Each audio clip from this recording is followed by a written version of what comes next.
As we heard in part one of this story on Monday, at least one senior lecturer of economics supports the idea of listing local football clubs on the Jamaica Stock Exchange. Now in part two, Jerome Foster gets the views of the managing director of the stock exchange as well as potential investors.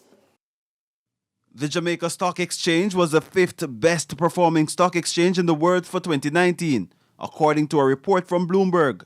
With a Jamaica Premier League club aiming to venture onto the market in the next 2 years, there will be new requirements for the clubs should they get the opportunity.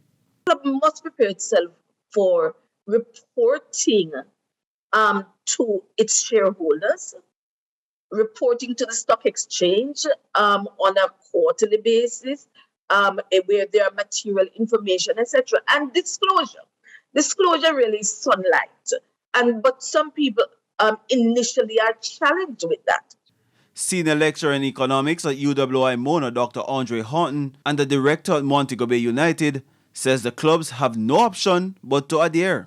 We are mandated by FIFA to show these audited financial statements, as they are called, and irrespective of whether you are listed public or you remain a private company, you are mandated by FIFA in order to show where you are and what is taking place. And there are other principles which need ironing out to attract investors. What are the diverse areas of revenue that they can bring to the public for participation, whether it is through ticket sale, whether it is through endorsement, whether it is through paraphernalias, probably a line of clothing. But what I'm saying is this is a business and it must demonstrate continuity. We have a facility there that now we're looking really to build out, and we're looking to create a real state-of-the-art sporting facility that will invest in player development.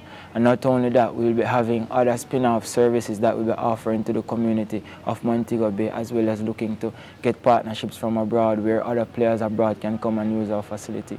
We have a gaming and recreational facility that we want to look to move forward. We have a amusement type park. There are also mixed views from potential investors towards the plan of the PFJL. I don't believe it's the ideal time to pursue this venture. I know that there's currently a buzz on the Jamaica Stock Exchange with listings such as Spiritual Spices. However, but with the recent World Cup campaign and with current measures in place such as empty stadiums, I would just forego this opportunity. The prospect could be nice.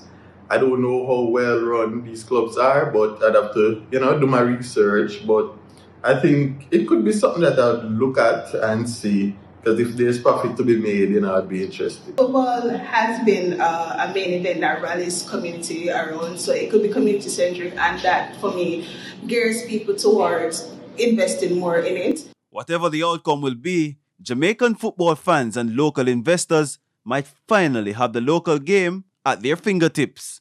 Jerome Foster, TVJ Sports.